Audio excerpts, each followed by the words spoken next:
oh ya oke, mungkin kalau lebih baik ke orto karena memang mereka spesialis untuk merawat itu gitu ya. Jadi apa yang mereka lakukan bukan sekedar giginya rapi gitu, tapi ada pertimbangan-pertimbangan tertentu gitu dalam merapikan gigi itu.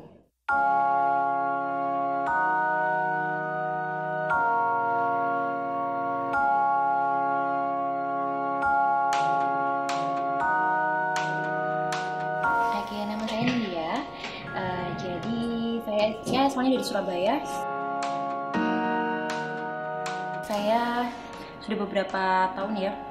Soalnya saya nggak langsung di dokter Ardi sih. Jadi sebelumnya dari dokter lain, kemudian pindah ke dokter Ardi. Gitu totalnya mungkin sekitar 4 tahun lebih lah itu pakai behel gitu. Jadi di sini saya perawatan behel dan ini baru selesai perawatan behelnya.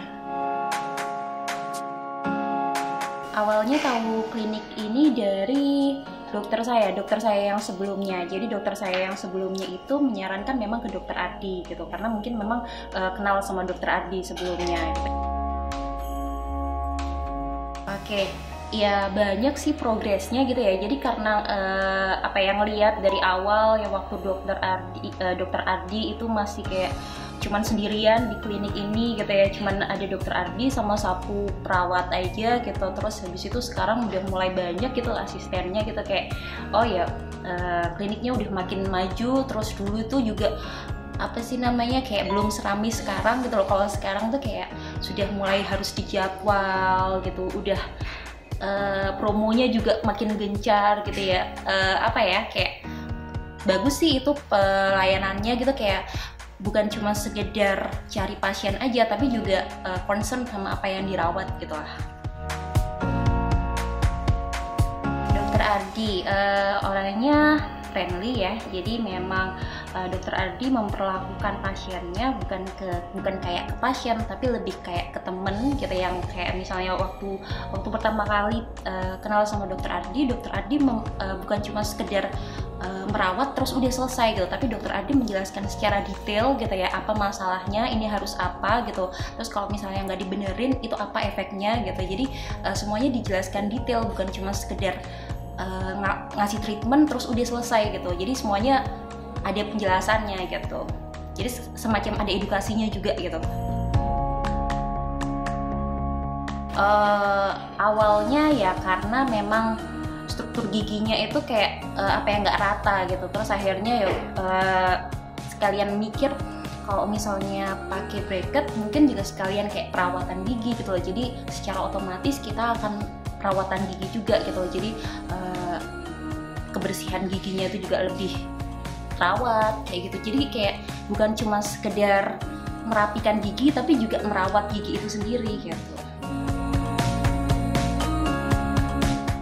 Ya itu dulu sempet bingung juga ya, bukan bingung sih, lebih ke memang sebelum akhirnya memutuskan pakai bracket, terus kemudian memutuskan ke orto, bukan ke dokter gigi yang lain atau ke tukang gigi atau apa gitu ya, itu memang kan baca-baca banyak dulu gitu ya. Terus sempet kayak studi banding gitu lah ya, kayak misalnya kenapa kok di dokter gigi ini selesainya segini, kenapa kok di orto tuh segini gitu ya, sampai akhirnya oh ya oke, mungkin kalau lebih baik ke orto karena memang mereka spesialis untuk merawat itu gitu ya. Jadi apa yang mereka lakukan bukan sekedar giginya rapi gitu, tapi ada pertimbangan-pertimbangan tertentu gitu dalam merapikan gigi itu. Ya yang mungkin kerasa banget sih ya, emang PD-nya lebih meningkat gitu. Terus kayak dulu tuh kalau misalnya ketawa tuh kayak apa sih namanya, ada yang ketahan gitu loh kayaknya gitu ya, nggak lepas gitu ya. Tapi kalau sekarang ya apa namanya, lebih pede gitu. Terus kemudian ya macam-macam sih, itu sih yang paling utama itu gitu ya, kayak PD-nya meningkat. Terus kemudian jadi lebih aware terhadap kesehatan gigi, itu yang terasa banget gitu ya. Kalau yang dulu tuh kayak sebelum pakai behel itu kayak ya udah gitu loh, kayak gigi udah yang penting sikat gigi gitu ya, tapi yang lain-lainnya tuh kayak nggak terlalu aware gitu terhadap itu. Begitu pakai behel gitu ya, kayak tahu kalau oh ya harus dirawat gitu, harus benar-benar sekedar sikat gigi aja kayaknya nggak cukup gitu loh untuk merawat gigi gitu. 9 deh ya gitu, karena kan ya nggak ada yang sempurna gitu ya. Jadi 9 dengan segala macam, tapi intinya udah bagus banget sih. Nancy Orthodontist, complete your smile.